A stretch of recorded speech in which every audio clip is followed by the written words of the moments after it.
이기는 인내하는 자, 요한계시록 21장 7절의 말씀. 이기는 자는 이것들을 상속으로 받으리라. 나는 그의 하나님이 되고 그는 내 아들이 되리라. 이기는 인내하는 자, 요한계시록 21장 7절에 말씀을 하고 있습니다. 이기는 자는 이것들을 상속으로 받으리라. 나는 그의 하나님이 되고 그는 내 아들이 되리라. 이렇게 말씀을 했습니다. 요한계시록은 성경을 이제 요약하는 그런 말씀들이 요한계시록에 있어요. 요한계시록 1장은 예수 그리스도의 계시라, 예수님이 열어주는 책이다라는 그런 말씀이고요. 2장 3장에는 일곱 교회 일곱 등잔대에 대한 이야기가 있습니다. 다 같이 이기는 자는 이라는 말이 나와 있고요. 그리고 성령의 교회들에게 하시는 말씀을 귀 있는 자들은 들을지어다 이랬습니다. 4장 5장에는 내생물 24장로 하늘 예배에 대한 이야기가 나오죠. 6장부터 9장에는 일곱 인 일곱 나팔에 대한 이야기가 나옵니다.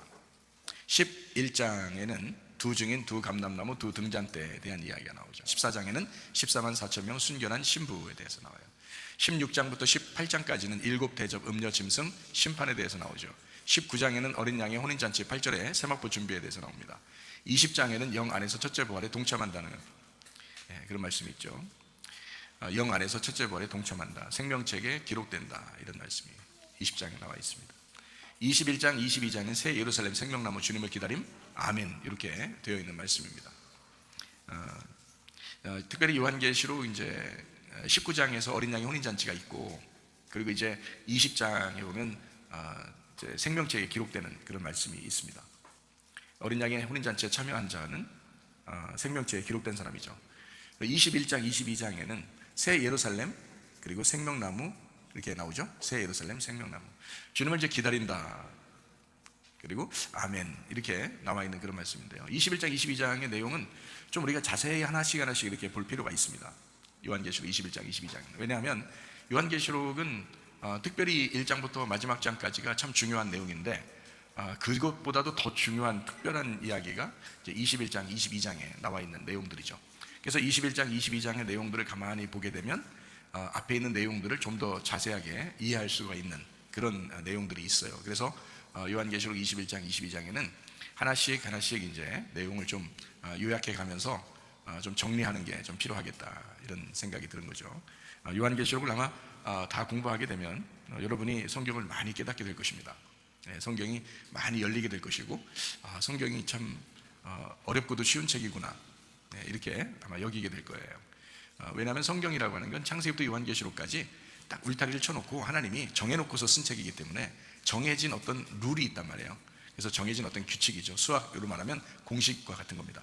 수학과 같이 어떤 공식에 대입을 하면 이렇게 풀리잖아요. 수학 공식에 대입하면 문제가 풀리잖아요. 그런 것처럼 공식과 같은 것이 이렇게 성경에 쭉 이렇게 있습니다. 그래서 공식과 같은 울타리를 딱 쳐놓고 그 안에서 성경을 썼기 때문에 그렇게 어렵지 않아요. 울타리만 제대로 이제 알게 되면, 그 공식만 제대로 알게 되면, 그러면 성경은 이제 자연스럽게 풀리게 되는 거죠. 이것이 성경의 매력이고, 좀 읽을 때 이렇게 좀 수월하게 읽게 되는 그런 것이죠. 성경을 이제 우리가 요한계시록 21장, 22장에는 자세히 하나씩 본다 그랬잖아요. 어린아이들이나 젊은 아이들은 이걸 잘 모를 거예요. 성경을 들어도 잘 모를 거란 말이에요. 그러니까 어린아이들이나 이제 우리 아직 성경을 잘 모르고 일어난 사람들은 이제 이런 설교들을 듣기가 참 어려울 수 있어요. 그러니까 부모나 뭐 좀 나이가 있는 사람들이 듣고서 그것을 좀 성경을 좀 깨닫고 성경을 이해하고 자녀들에게 잘 앞으로 전달해주면 좋을 것이다 하는 겁니다. 성경은 어차피 성경의 공식이나 성경의 내용들은 정해져 있기 때문에 그것을 알고 자녀들에게 전달해 준다는 것은 참 중요합니다. 성경을 알게 되는 것이니까. 성경을 알게 되면 부모가 성경을 꼭 전달해 주지 않아도, 나중에는 전달해 주지 않아도 자녀들이 스스로 성경을 깨닫게 되는 그런 것까지 가야 되죠. 그래서 성숙시키는 거죠. 성장시키는 거요. 그렇게 성경을 좀 아는 것이 중요하다라는 겁니다. 왜냐하면 누구를 의존하는 것으로만 한계를 가지면 안 되죠. 그래서 한계를 벗어나서 자기 스스로가 성경을 읽고 이해하고 이런 이제 부분들이 좀 있으면 좋겠다 하는 것입니다. 그래서 이제 지금 어린 아이들이나 이런 아이들은 이런 말씀들을 뭐 성경을 많이 읽은 아이들이 아니기 때문에 잘 이해하기가 어렵죠. 그런데 부모들이 먼저 알고 먼저 잘 깨닫고 자녀들에게 설명해 주면 좋겠다, 이런 얘기입니다. 자, 요한계시록 21장 1절의 말씀, 내가 새 하늘과 새 땅을 보니 처음 하늘과 처음 땅이 없어졌고 바다도 다시 있지 않더라 라고 되어 있습니다. 새 하늘과 새 땅을 보니까 처음 하늘과 처음 땅이 없어졌어요. 바다도 없어졌어요. 바다는 세상 지식을 의미하는 거죠. 이 모든 이제 분포되어 있는 지식을 의미한다면 그것이 이제 넘치지 못하게 되어 있다라는 거죠. 그래서 우리 마음에서도 또 우리의 가정에서도 우리의 교회에서도 그런 세상의 지식이 넘치지 못하도록 이제 하나님의 지식만, 그러니까 오직 하나님의 지식만 우리 속에 넘치도록 하는 것이 중요하다. 그래서 바다가 다시 있지 않는 곳, 그것이 이제 성전이고 그게 하나님의 집이고요, 그게 우리 마음이고 그게 가정이고 그게 교회가 된다는 것입니다. 그래서 바다가 없는 땅에 대한 이야기, 그러니까 교회에 대한 이야기, 교회 안에서 이제 예수님에 대한 이야기죠. 또 가정 안에서의 예수님에 대한 이야기요. 우리가 세상을 살고 있지만 그 안에서의 예수님에 대한 이야기, 또 우리 마음이 있지만, 마음의 양심이 있지만 우리 생각대로 살지 아니하고 그 마음의 양심에 예수님에 대한 이야기, 이것이 이제 성경이에요. 그러니까 성경은 예수님에 대한 책이다, 이렇게 보면 맞죠. 그래서 바다가 없는, 다시 말하면 땅의 이야기다. 그 땅은 먼저는 예수님이요, 그렇죠. 그리고 두 번째는 우리의 마음과 가정과 교회다, 이렇게 여러분에게 설명을 했습니다. 그러니까 땅에 대한 이야기라는데 새 하늘과 새 땅이 왔어요. 그러면 옛날 하늘, 처음 하늘과 처음 땅이 없어지죠. 새 하늘과 새 땅이 왔으니까 처음 하늘과 처음 땅이 없어졌어요. 그럼 처음 하늘과 처음 땅이라는 것은 이제 어떻게 된 거예요? 지금 이 세상을 말하죠. 처음 하늘과 처음 땅, 이렇게 하늘과 땅이 있는 거, 이것이 없어지면 이제 새로운 하늘과 새로운 땅이 된다. 이렇게 해서 종말이 오게 되면 세상이 바뀔 것이다, 이렇게 생각을 하잖아요. 그런데 먼저는 사실 이 책이 이런 자연의 세계를 설명하는 것을 통해서 나에게 이야기하려고 한 것이지 자연 자체를 설명하고서 끝내려고 하는 책이 아니었던 거잖아요. 그러니까 나에게 뭔가 지금 하나님이 말씀하시고 싶은 게 있는데 그거를 설명하려고 책을 쓴 거지, 내용적으로 보면 이 자연을 설명하고 싶어서 한 건 아니잖아요. 자연을 설명하는 것은 성경 내용을 정확하게 깨닫게 하려고 자연이 있는 거지. 그래서 자연을 설명한 거죠. 그러니까 우리가 이제 성경을 좀 더 깨닫게 되면 이게 우리에게 지금 말씀하시는 거구나라는 것을 안다고 그랬잖아요. 그러니까 이거를 이제 잘 생각하면서 성경을 좀 이렇게 듣고 하면 좋겠어요. 여러분이 또 읽을 때도 마찬가지고요. 그래서 이 세상에 있는 자연, 처음 만들어진 하늘과 땅, 이것이 이제 없어지면서 새로운 하늘과 새로운 땅이 돼. 이게 천국이구나, 이렇게 생각할 수 있다면 사람들은, 그죠? 근데 지금 이 말씀은 과거나 미래가 아니라 지금 나에게 말씀하시는 하나님이니까 지금 내 속에서 이해가 되는 것이 돼야 되잖아요. 그러니까 자, 지금 내 속에서 이해되는 처음 하늘과 처음 땅이 없어지고 바다도 없어져야 되고요. 땅에 대한 이야기다. 땅이 무엇인지 알겠죠? 그러니까 이제 새로운 하늘과 새로운 땅이 돼야 되잖아요, 그죠? 그러면 이게 말씀에 대한 이야기잖아요, 그죠? 그러니까 옛날 말씀과 지금의 말씀, 새로워진 말씀, 이렇게 얘기하는 거란 말이에요. 그럼 옛날 언약이 있고 새로운 언약이 있죠. 그래서 옛날 언약을 뭐라 그래요? 구약이라고 그러죠. 새로운 언약을 뭐라 그래요? 신약이라고 그러죠. 예수님 모시기 전을 뭐라 그래요? 구약시대라 그러죠. 예수님 보고 난 다음에를 뭐라 그래요? 신약시대라 그러죠, 그죠? 그러니까 이게 신약시대가 됐다, 새로운 언약이 됐다 하면 새로운 하늘, 새로운 땅이란 말이에요. 그러면 옛날 언약, 옛날 이제 약속이 있다, 그것은 뭐라고요? 옛날 창조된 처음 하늘과 처음 땅이라는 거죠. 자, 이렇게 성경을 보니까 아하, 지금 우리에게 뭔가 성경책을 가지고 우리에게 뭔가 설명해 주고 싶어하는 내용들이 성경책에 나와 있는 거구나라는 것을 우리가 알게 되죠. 그러면 십계명이라고 하는 것이 예수님 시대 때도 십계명이 있었어요. 그런데 예수님 시대 때 십계명이 있었는데 예수님 시대 때는 십계명이 어떻게 바뀌었나요? 구약에서는 십계명을 이제 모세가 이제 받아가지고 사람들에게 전달할 때는요 10개의 계명이었습니다. 그렇죠, 10개의 계명. 그런데 예수님이 이제 이 10개의 십계명의 계명, 다시 말하면 율법과 선지자의 모든 말씀들을 왜 이제 율법과 선지자라고 그러냐면 율법을 모세 오경이라고 그러고요. 그다음에 나머지는 이제 선지서라 이렇게 이야기하는 뭐 시가서도 있고 시편 같은 것도 있고 잠언서도 있고 뭐 이런 전도서도 있고 아가서도 있고 시가서 같은 게 있단 말이에요. 그 예언서 같은 게 있잖아요. 이게 예언서 또 선지서 이런 게 있잖아요. 그러니까 이게 뭐냐면 율법을 가지고 잘못하게 되면 선지자가 나와서 이제 얘기를 해요. 그래서 그걸 선지서라 그렇게 말을 합니다. 그걸 예언서라고도 하고요. 그러니까 이게 이제 율법서 그리고 선지서 이렇게 두 가지로 이렇게 나누는 거를 구약이라 그렇게 말을 해요. 그래서 율법과 선지자 이것을 합해서 전체가 십계명이다 이렇게 얘기를 해요, 예수님이. 그래서 십계명이다 이렇게 얘기하는데 그 십계명이 그러니까 성경 구약과 선지서의 모든 전체를 뭐라고 그러냐?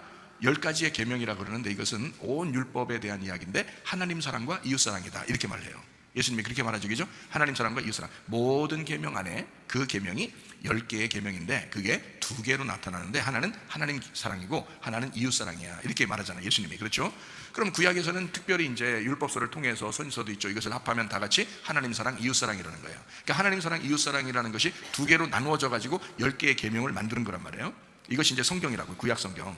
그 10개의 계명을 예수님은 이걸 강조하거나 이러지 않습니다, 예수님 시대 때는. 이런 걸 강조하지 않아요. 강조하지 않아도 이미 다 이 10계명을 지키고 살고 있잖아요, 사람들이. 그렇죠? 강조하지 않아도. 그래서 하나님 사랑, 이웃 사랑이야. 사실은 너희들 10개로 생각하고 너희가 배움을 갖고 그리고 딴 사람을 가르치고 그렇게 지키고 있지만 사실 10개가 아니라 2개의 계명이야. 하나님 사랑이고 하나님 이웃 사랑이야. 이렇게 2개의 계명이야 라고 예수님이 가장 큰 계명을 하나님 사랑, 이웃 사랑이라고 말씀한 겁니다. 그렇죠?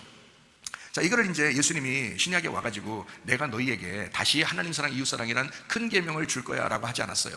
뭐라고 하냐면 내가 새 계명을 주겠다. 그러죠? 새 계명을 주는데 이게 서로 사랑이야, 이런 말하죠. 그죠? 그러니까 우리에게는 성경이 다 같이 합해서 뭐가 있어요? 하나님 사랑, 이웃 사랑, 그리고 신약에 와서는 서로 사랑, 이렇게 있는 거예요. 그러니까 계명이 3개가 되죠. 하나님 사랑, 이웃 사랑, 서로 사랑. 근데 사실은 서로 사랑이라는 걸 얘기할 때는 하나님 사랑, 이웃 사랑을 얘기하지 않고 그냥 서로 사랑하라고 했잖아요.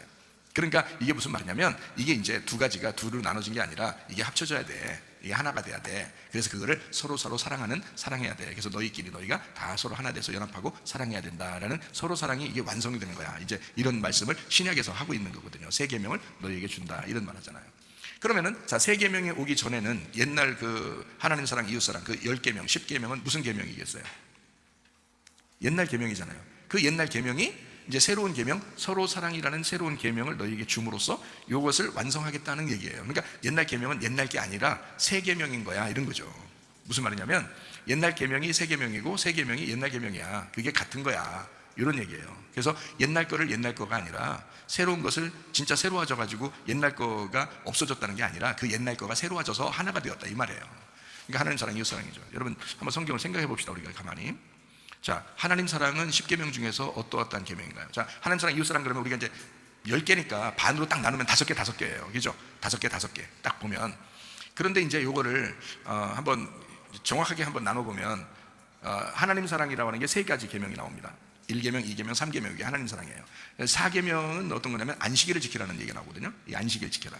그런데 이제 5계명부터 이제 뭐 이렇게 나오죠. 이웃을 사랑하는 그런 계명들이에요. 이웃들에게 이제 뭐 살인하지 마라, 도둑질하지 마라, 간음하지 마라, 뭐 이런 욕심내지 마라, 이런 것들이 다 이웃에 대한 이야기예요. 사람에 대한 이야기. 그러니까 자, 3개는 하나님 사랑에 대한 이야기, 또 나머지 뒤에서 6개는 이웃에 대한 이야기, 가운데 4번째 계명은 안식일에 대한 이야기란 말이에요. 그죠? 그럼 안식일이라는 건 여러분이 어떻게 생각해요? 안식일이라는 건, 안식일은 어떤 날짜를 지키라는 게 아니잖아요. 안식일은 날짜 지키라는 게 아니고 안식일의 주인이 예수님이에요. 그래서 예수님이 안식일이에요. 그러니까 안식일이 예수님이니까 봐요. 하나님 사랑과 이웃 사랑의 가운데 예수님이 죽는 걸 얘기하는 거잖아요. 이게 4번째 죽는 걸 얘기해요. 4번째 계명 죽는 걸 얘기하는데 이게 안식일이라고요. 그 안식일을 예수님이 죽으셨다고요. 안식일을 예수님이 무덤에 계셨다고요. 그러니까 안식일 날은 예수님 무덤에 계시고 안식 후 첫날은 부활하는 거고요. 그죠? 그러니까 안식일이라고 하는 것은 어떤 의미를 갖고 있냐면 모든 일을 마쳤다 할 때 안식일이에요. 모든 일이 끝났다, 그럴 때 안식일. 그래서 안식하게 됐다, 이런 말이거든요. 그러니까 모든 일이 끝났다 하는 것은 어떻게 했을 때 끝나요? 어떻게 할 때 일이 다 끝나죠? 죽어야 끝나는 거예요. 그래서 죽었다라는 다른 말로 안식일이 된 거예요. 그러니까 안식이 일어난다는 것은 반드시 죽어야 안식이 와요. 이게 이해가 되시겠어요? 성경을? 그러니까 하나님의 뜻이 이웃에게 이루어지려면, 이 땅에 이루어지려면 안식일이라는 반드시 복음이 나와서 죽어야 되는 거예요. 그래서 안식일의 복음인 거예요. 예수님은 안식일 날 죽으시고 무덤에 계셨지만 그걸 통해서 우리는 복음을 깨달아서 은혜를 받은 거예요. 안식일의 주인인 예수님을 은혜로 받은 거죠. 이해가 되겠죠? 그러니까 자, 안식이라는 복음을 통해서 하나님 사랑이라는 3가지와 이웃 사랑이라는 6가지를 가운데 4번째에서 연결을 시켰다고요. 이렇게 예수님이 이 땅에 오셔서 예수님을 소개한 책이 뭐예요? 마태, 마가, 누가, 요한, 4개네요. 그죠? 성경에. 이 세상도 복음이 전파돼야 된다. 어디? 동서남북으로. 그죠? 4가지네요. 그죠? 성경에 있는 하나님의 생물, 4생물이 있잖아요. 그죠? 4생물. 그러니까 복음은 이제 4개로 이렇게 나타납니다. 사복음 해가지고 4개로 이렇게 나타나요. 어쨌든 안식일 날도 4번째 계명으로 이렇게 나타나요. 10계명을 가만히 여러분 분석해 보면, 그죠? 그래서 앞에 3가지, 뒤에 6가지, 가운데 4번째 안식일 이렇게 나와요. 그래서 이 안식일이 앞에 3개하고 뒤에 6개를 연결시킨 겁니다. 그죠? 그러면 하나님 사랑과 이웃 사랑이 안식일이라는 예수님을 통해서 연결이 되었다, 이렇게 되는 거죠. 예수님의 죽으심을 통해서 연결이 되었다, 이제 이런 얘기거든요. 자, 그러면 예수님이 이제 새로운 계명을 주겠다라는 것은, 새로운 계명 뭐 몇 가지예요? 몇 가지요? 새로운 계명은 몇 가지죠? 한 가지예요. 그 한 가지는 사실은 어디서 나온 거라고요? 옛 계명에서 나온 거라고요. 옛 계명이 몇 가지예요? 열 가지죠. 그 열 가지 계명에서 한 가지가 나온 거예요. 그러니까 열은 하나인 거죠. 그죠? 열은 하나인 거예요. 그러니까 봐요. 안식일을 통해서 예수님이 끝내시면 복음의 그 샌드위치 딱 잼으로 딱 연결된 것처럼 예수님이 딱 가운데서 십자가 못 박혀 돌아가시면 하나님 사랑과 이웃 사랑이 합쳐지잖아요. 그러니까 합쳐지면 어떻게 되겠어요? 하나님 사랑이 이웃 사랑이 되는 거고요, 이웃 사랑이 하나님 사랑이 되는 겁니다. 이거를 서로 사랑이라고 하는 거죠. 여러분 주님 사랑하시죠? 여러분 주님 사랑하기 때문에 예배도 나오시고 이런 말씀도 듣고 그러잖아요. 주님 사랑하시죠? 그러면 여러분 교회를 사랑하냐 안 해요?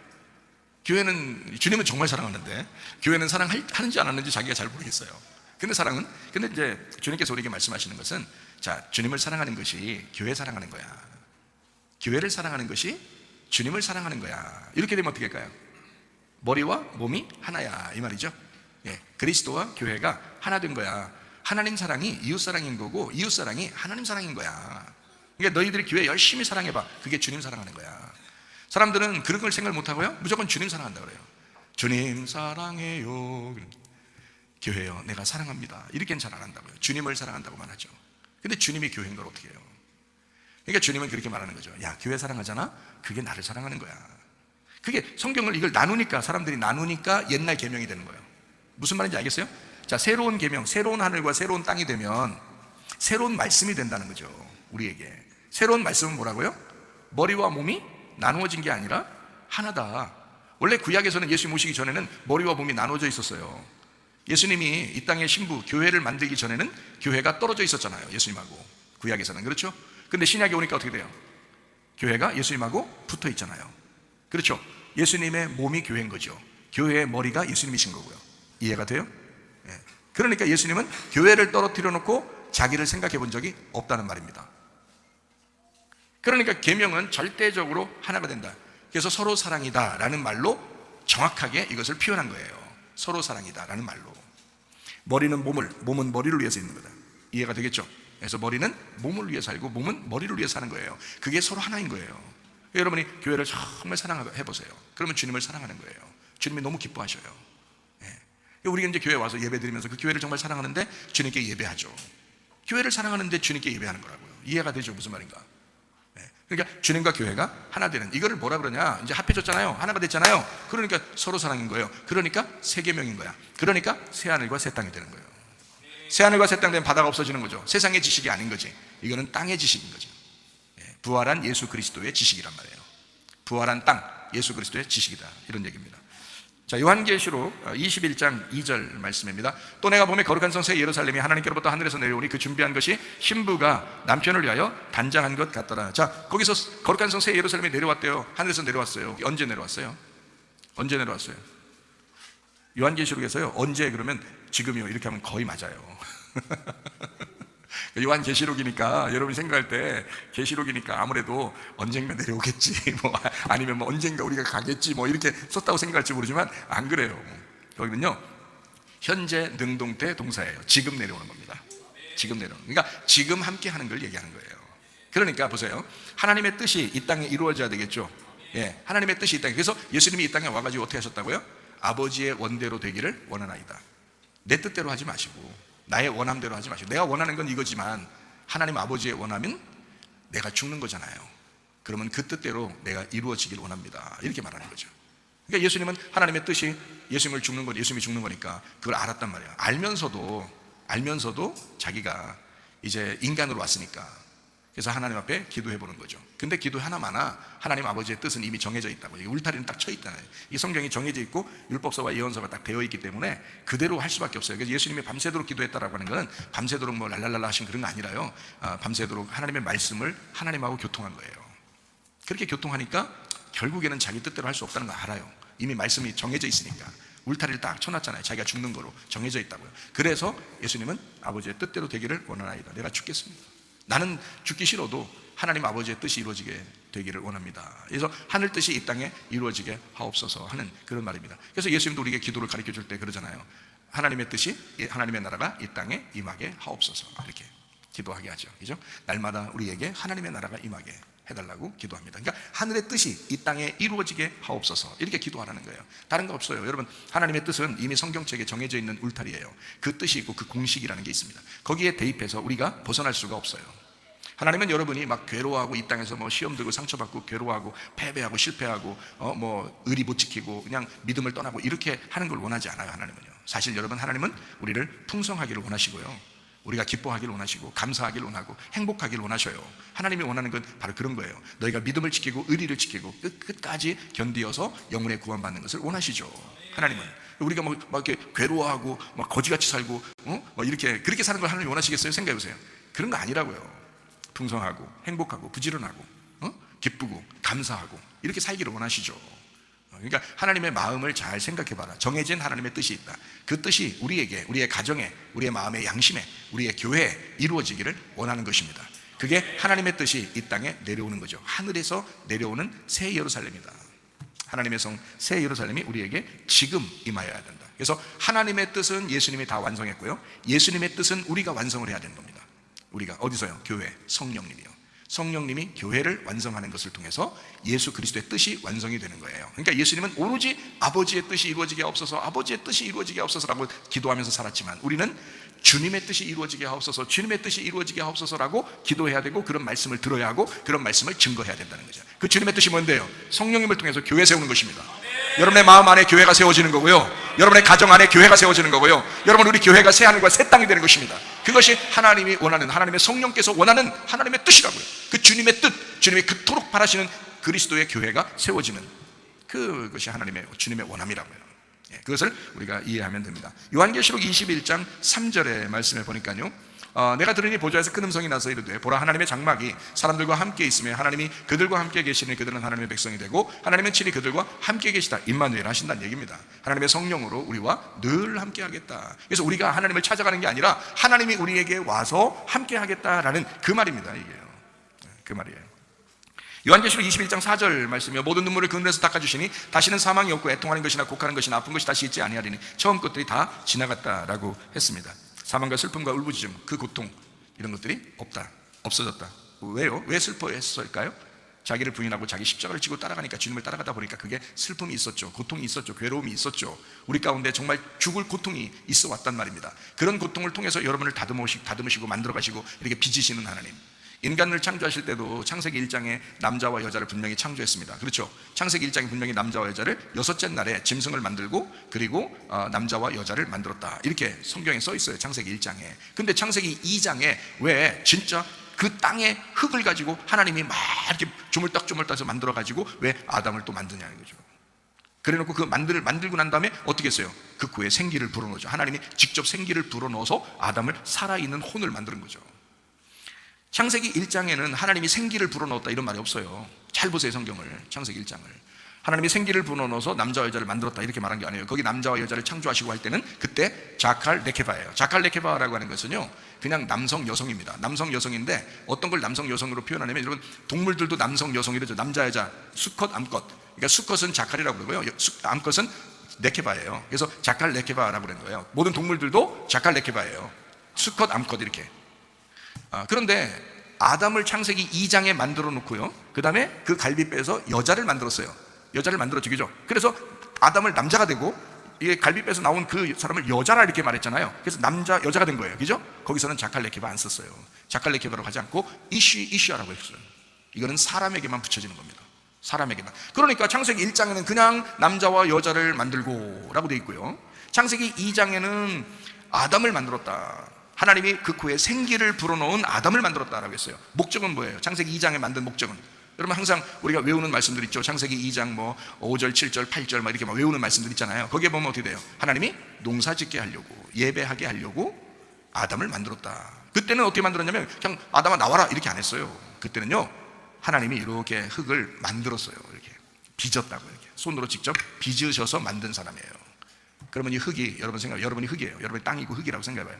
여러분을 자꾸 만져, 하나님이. 아파 안 아파요? 아파. 그 눈에 눈물이 쑥쑥 빠져. 고통스러워. 여러분을 만들어 가시는 하나님의 계획이란 말이에요. 하나님이 그렇게 만들어 나가시고 하나님의 생기를 팍 불어넣어줘. 하나님의 말씀을 계속 불어넣어줘. 여러분에게 그렇게 만들어 가시고 또 만들어 가시면서 또 불어넣어줘. 예배하면서요. 그 슬픔 가운데, 그러나 어느 날 새하늘과 새 땅이 되면 여러분의 눈에서 눈물이 다 사라지는 날, 그때가 뭐예요? 주님과 하나 되는 날, 완성이 되는 날, 그 마음에 천국이 오는 날이라. 그것이 있게 되는 거, 이거를 지금 요한계시록 21장 4절에는 표현하고 있다는 겁니다. 이게 지금 먼 나라 얘기가 아니에요. 먼 나라 이웃나라 그 얘기 아니에요. 지금 우리에게 말씀하시는 하나님의 말씀이다라는 거예요.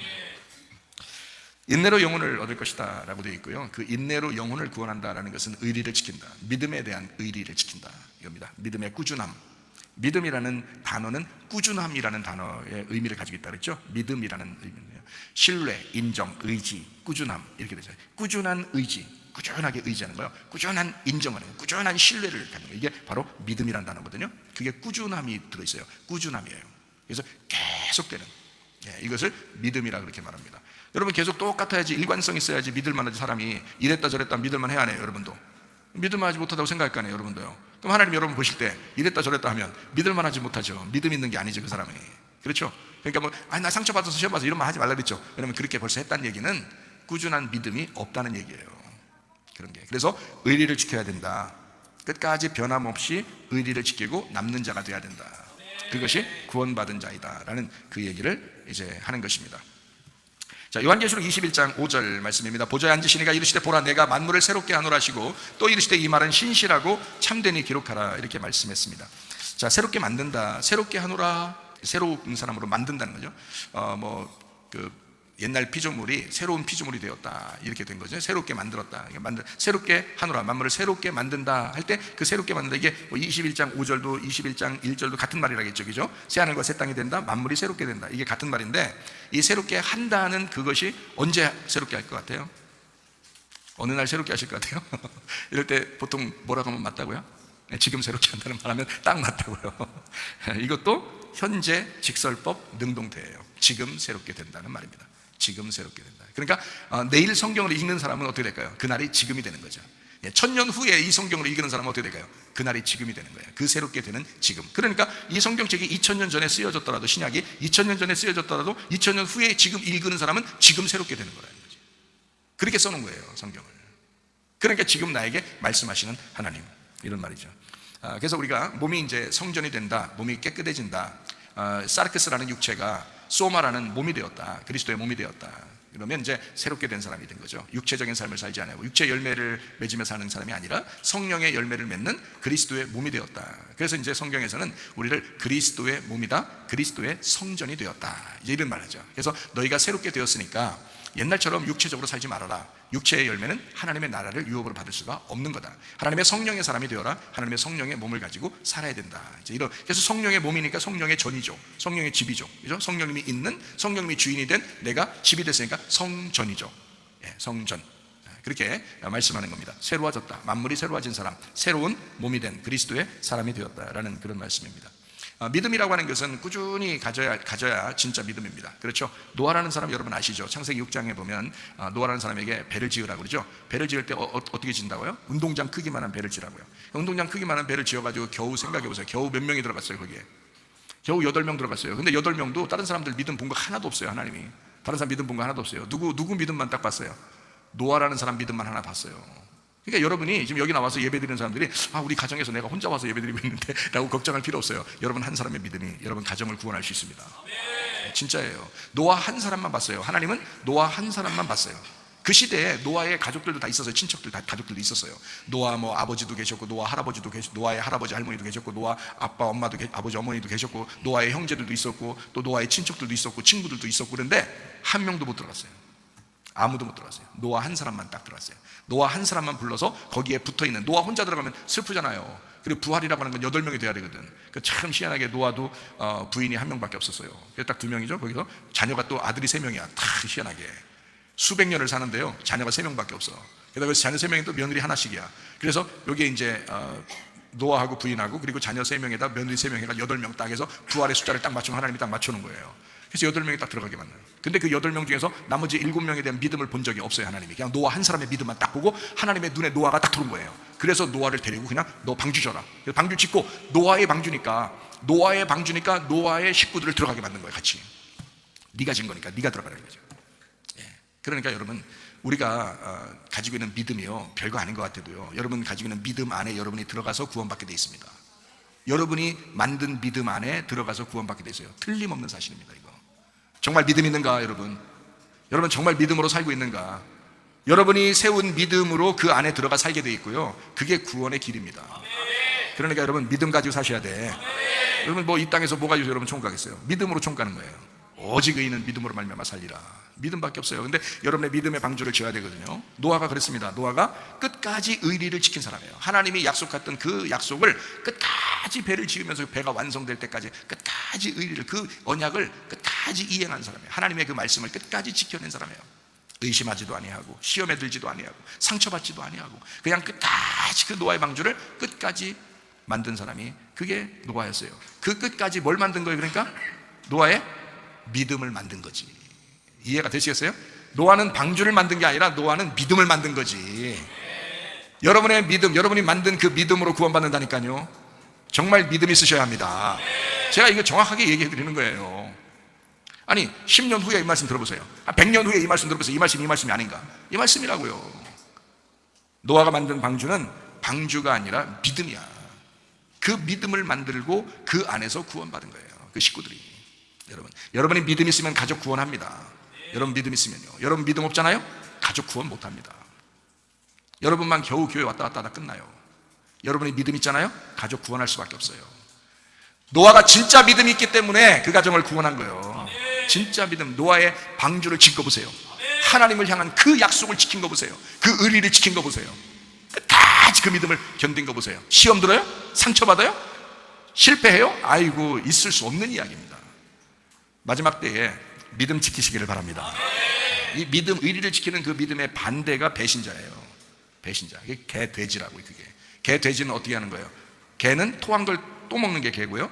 돼지는 또 더러운데 눕는 것이 돼지라고요. 그러니까 개나 돼지가 되면 토한 거 먹고 더러운데 또 들어가는 그게 개돼지예요. 그들은 하나님의 거룩한 것이 그들에게 있지 못하다고요. 그래서 그 사람들은 말씀을 계속 들으나 계속 말씀을 자기 중심대로 해석을 하고, 그리고 그 말씀 안에서 계속 더러운 곳에 계속 반복해서 죄를 짓고 반복해서 자기 생각대로 살아가는 그런 사람들을 얘기하는 것입니다. 그게 개돼지예요. 그러니까 말씀이 귀한 것이 안 되죠. 그 사람들한테는 말씀은 거룩한 것이고 말씀은 귀한 것이 돼야 되는데 그들이 짓밟아 버린다는 거죠. 말씀을 지키질 않아요. 말씀 들어도 그 말씀대로 순종하려고 하지 않아요. 말씀을 우습게 알아요. 이게 개돼지라고요. 그러니 자기의 믿음 있냐고요? 없죠. 노아의 방주라는 믿음을 지어야 그 안에 들어가 사는데 자기가 개돼지가 됐으니 말씀을 귀하게 여기지 않았다 이 말이에요. 말씀을 짓밟았다 이 말이에요. 말씀에 순종하지 않았다 이 말이죠. 어떻게 천국 가겠어요, 여러분? 배신자가, 배반자, 배신자. 그게 뭐예요? 의리를 지키지 않은 자잖아요. 의리를 지키지 않은 자잖아요. 그런 사람은 믿음이 없는 사람이다. 믿음이 없는 사람. 여러분 믿음 가지고 의리 지키고 그 믿음, 꾸준한 믿음 가지고 승리하시길 바랍니다. 요한계시록 21장 6절 말씀입니다. 또 내게 말씀하시되 이루었도다. 나는 알파와 오메가요 처음과 마지막이라. 내가 생명수 샘물을 목마른 자에게 값없이 준다라고 되어 있습니다. 목마른 사람이라고 하는 건 뭐 심령이 가난한 사람을 의미하는 거죠. 그래서 그 사람에게 값없이 주겠다라는 그런 말씀이고요. 그 심령이 가난한 사람, 심령이 거지가 됐다는 얘기인데, 심령이 거지가 됐다는 말은 다른 쉬운 얘기로요, 내 생각이 빠져버렸다는 얘기예요. 내 색깔이 없어졌다. 내 색깔이 없어진 사람에게 하나님 말씀을 계속해서 공급하신다, 이제 이런 말씀이거든요. 다 이루었다. 알파 오메가, 시작과 끝, 처음과 나중이 되신 그 주님, 다 이루어졌다. 그래서 제가 여러분에게 성경은 다 완성된 상태에서 성경을 썼기 때문에 사람의 선택과 하나님의 선택이 좀 다르다. 근데 사람의 아무리 선택을 해도 그 걸음을 인도하시는 분은 하나님이시다. 사람이 아무리 계획을 가져도요, 그 걸음을 인도하시는 분이 여호와시다. 왜? 하나님은 이 딱 정해진 공식이라는 게 정해져 있기 때문이다. 그래서 처음 하늘과 처음 땅이 있으면 새 하늘과 새 땅이 되는 것이 공식이에요. 이게요. 그래서 처음에 하나님이 주신 언약, 그 계명이 있다면 그러면 새로운 계명이 또 있단 말이에요. 새로운 언약이 있고요. 그래서 이렇게 하나님 모세를 통해서 율법을 주셨다면 예수를 통해서 은혜를 주시는 거다. 이렇게 정해져 있는 하나의 룰이 있다고요. 그게 하나님의 울타리예요. 말씀의 울타리. 그래서 이게 정해져 있다는 거고요. 비근한 예로 하나 들자면 불뱀이 노뱀이고 또 이혼증서가 결혼증서다, 뭐 이런 얘기를 한 적이 있죠. 이혼증서가 결혼증서라고 할 때는 첫 번째 남편하고 이혼해야 된다 그랬죠. 자기가 좋아하는, 자기가 선호하는 것들과 이혼해서 그 다음에 이제 두 번째 남편에게 갔어요. 이혼증서를 들고서 갔어요. 나 이혼했어요 하고. 그 말이 뭐예요? 다른 말로 말하면 회개했어요 라는 말이에요. 회개했어요. 나 더 이상 내가 좋아하는 것대로 하지 않아요. 회개했어요 라는 말이에요. 딱 완전히 내가 끊어냈어요 이 말이잖아요. 그게 이혼이잖아요. 자, 나와 끊어졌어요. 내가 이제 끊어졌어요 이 말이잖아요. 자, 끊어졌어요. 그러면 어떻게 해요? 두 번째 남편인 예수님을 만나게 돼요. 만나면 여기에서 버림당한다 할지라도 첫 번째한테 가지는 말하라고 돼 있어요. 그 말은 뭐냐면 너 두 번째 가가지고는 결혼증서를 받잖아. 그러면 다시는 거기서 헤어지면 안 돼 라는 말이에요. 그러니까 완전히 주님과 꼭 결혼하고 다시는 헤어지면 안 돼라는 그 말을 하기 위해서 써놓은 거예요. 이혼증서가 결혼증서다 이렇게 하는 얘기가. 그래서 이혼증서를 가지고 두 번째 남편을 만나라. 두 번째 남편을 만났는데 거기서 버림당하면 거기서 첫 번째 남편에게 가지는 말아라 이렇게 돼 있어요. 왜 그렇게 정해놨겠어요? 첫 번째한테는 다시는 가면 안 된다는 뜻이잖아요. 그러니까 여기서 끝장을 내야 된다, 여기서 끝을 내야 된다는 거죠. 두 번째 남편이신 예수님이 우리의 마지막 남편이 돼야 된다는 거예요. 우리의 마지막 남편, 그러니까 두 번째 아담으로 오신 예수님이 우리의 마지막 아담이 되셔야 된다 이 말이죠. 이거를 이제 고린도전서 15장에는 뭐라 해야 되냐면 첫 남편이 두 번째 남편으로 오는데 그것이 마지막 아담이 되셨다. 그래서 우리는 살아있는 혼이지만 마지막 아담은 우리에게 생명이 되셔서 영을 호흡해서 우리에게 생명을 주시는 자이다.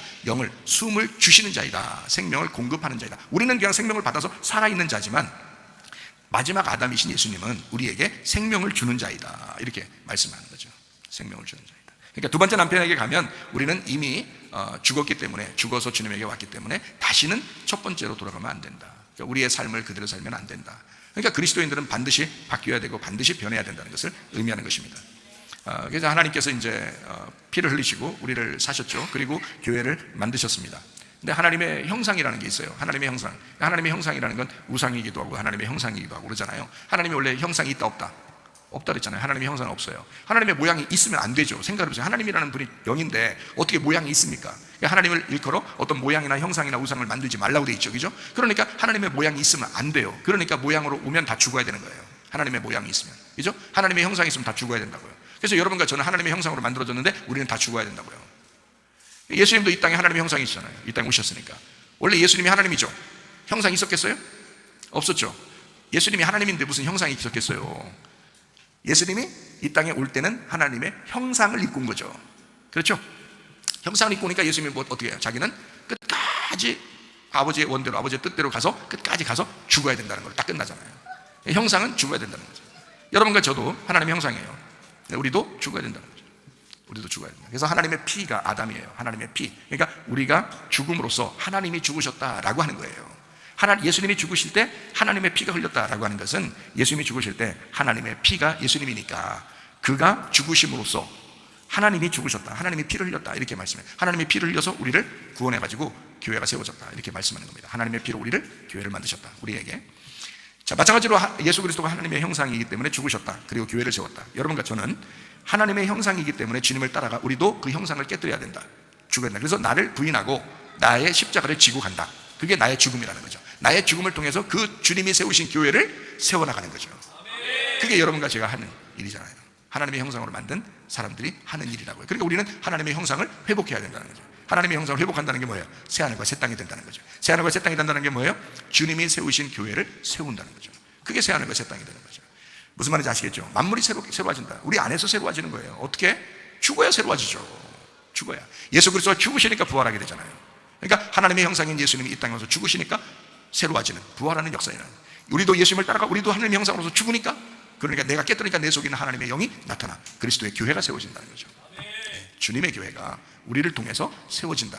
놀라운 일입니다. 이거 진짜 놀라운 이야기들이에요. 이거 진짜 놀라운 이야기들이에요. 여러분이 놀랍게 안 들어서 제가 지금 놀랍다고 자꾸 얘기해 주는 거예요. 놀랍게 잘 안 듣는 것 같아서. 이건 진짜 놀라운 얘기라고. 100년 후에 누가 들어보시라고. 이게 놀라운 얘기인지 아닌지. 하나님 말씀을 깨달으면요, 날마다 새롭습니다.